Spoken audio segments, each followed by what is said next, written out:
So, you mentioned this earlier about Joe Rogan. I'm curious to hear your guys' thoughts on Joe Rogan because funny you brought that conversation up, Mike, where it was, you, Kyle, and myself talking about all the Joe Rogan stuff. He took a pretty hard left turn, I would say, like shortly after that.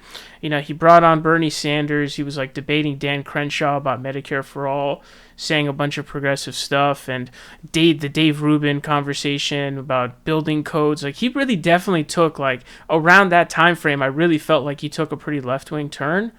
But ever since the Spotify deal and the Texas move, a complete 180. He's completely gone off the rails with the anti-vax stuff. All of this crazy stuff. He's super against anything left-wing, I guess, now. What happened? I think Rogan's a product of his environment, of who's around him. Like you watch him, you can watch him in the interview with Bernie Sanders, and he's great, and that discussion's fantastic. And then he'll talk to Ben Shapiro, or actually, I think he's pushed back on Ben Shapiro a few times, but he'll talk to somebody who like Jordan Peterson, who isn't as clearly on the right, but is on the right, and it's night and day conversations. So it's just he's a sponge for the person that's in front of him, and then he changes and forgets everything that he just had a conversation about. Like it's really weird, and that's why I stopped watching Rogan, because while I enjoyed some of the conversations, it was frustrating to see him like learn something in a discussion with like Cornel West, and then see him forget everything in the next conversation. Like it was so stupid. So it's Rogan, I think, appeals to a lot of people who are apolitical and people that are on the right at this point, based on who he has on. He's had on, like, in terms of the left,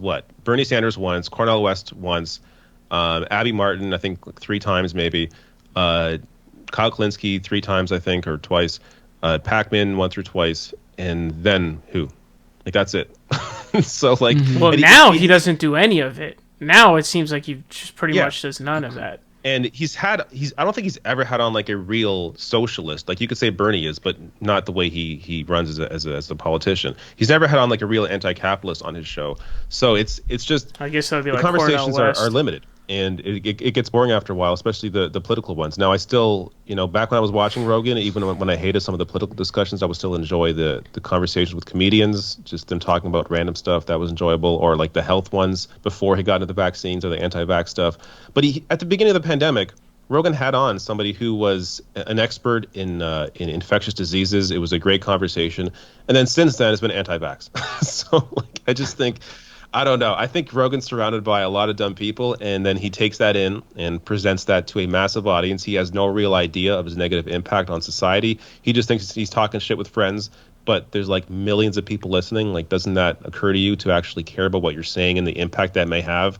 Like, to speculate about, I don't think people that are young and healthy should get the vaccine. Like, do you not realize what you are saying in that moment? Maybe you shouldn't say that. It's amazing that someone has such a massive platform and has no idea of their power. Or does and doesn't care. And if that's the case, then he really is a bad person. But I just tend to think that Joe Rogan's stupid and doesn't realize the impact that he has. Yeah, he has zero sense of responsibility. He's stupid. And on top of that, I honestly think he's a cunt. Look, I am not the best judge of character, or I shouldn't say I'm a bad judge of character, but I usually am not cynical enough with people. I usually will kind of put aside red flags and think, no, you're just being too judgmental and cynical. Give him a chance. With Joe Rogan, I'm really happy that I leaned into my instinct. I hated this motherfucker before it was cool, and now I'm so glad that everyone sees this gigantic dumb fuck is just bad for society. He tries to pretend as if he's not a political commentator. He just talks about politics. We talk about this, we talk about that. No, you're a political commentator now. You are a right-wing ideologue. Just own it. Stop hiding behind being a comedian. Stop hiding behind, I'm just a dumb guy. We know, but you're talking about issues that affect people's lives. So I'm glad that he proved me right, but I'm also sad that he proved me right, because I was hoping that left-wing turn that he took, would last. So he proved me wrong at first, but long term, he proved me right. And I love that more people see it. It's nice to be proven right. It's nice to rack up a win under my belt after I've been wrong about people before. I hate Joe Rogan. I think he is a piece of shit. And fuck him. That's my take. Do you think he was ever dishonest about any of his positions in the past, that he could just flip so easily after getting so much money? I don't think he puts that much thought into them, honestly. I don't think he holds any strong positions except on jiu-jitsu, except on MMA, except on like health, or working out and diet. Like, apart from that, I don't think he has strong positions, which is why he seems so flimsy on these issues, because he ultimately is not impacted by them. He's incredibly wealthy, even before the Spotify deal, millionaire. He's fine. So he's not, because he isn't directly impacted by that, unless he's consciously thinking about people that can't afford healthcare, like when he's talking to Bernie Sanders or Cornel West, he's not thinking about these issues. So it's just not. And then recently he talked about Tucker Carlson and how Tucker brings on left-wingers and doesn't disparage them. Like, first of all, who on the left, and then the people that he's probably referring to, like Jimmy Dore, he brings them on. Glenn Greenwald and them. That's what he's talking about. And he brings those people on because they're going to serve Tucker's agenda. The Fox News, he doesn't bring them on to debate him. So it's just, Rogan's so stupid. Like, it really is unfortunate. After, I mean, I'm not even joking. I watched probably like every Rogan podcast from 2014 to 2016 maybe, because I would put it on when I was working out back when I was in shape. And so I would listen to it, and I would enjoy most of the episodes. And he had on Cenk back then, he had on Anna back then. Those were great conversations, and he's just, who knows what the hell he is now. Like, when he had on Sam Harris, that was kind of the beginning of the transformation. Rogan thinking that Sam was this brilliant dude, and then he went down the rabbit hole with Jordan Peterson, and then Crowder, Ben Shapiro, who I think were probably on before, but then he was probably a little more open to those right-wing ideas.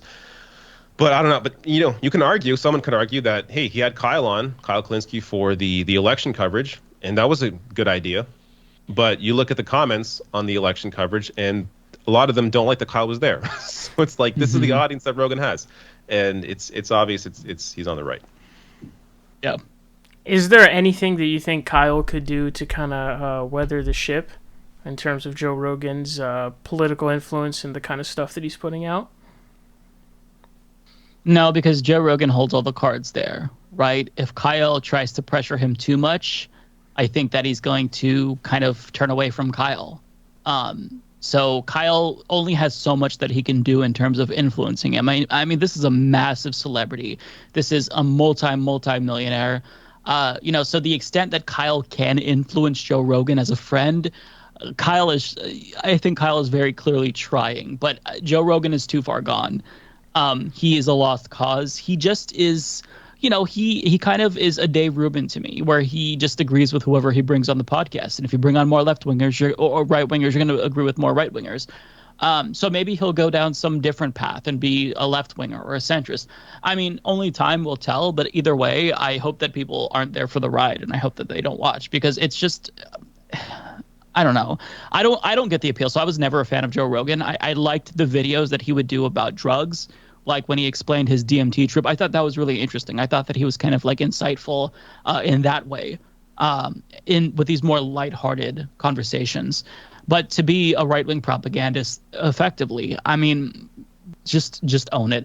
And really, for me, the attacking trans people is really what pisses me off, because you don't bring trans people on, you don't humanize them, but you bring on the people who want to dehumanize them. And so I don't appreciate that. It's bigoted, and I think that history will judge him very harshly because of that.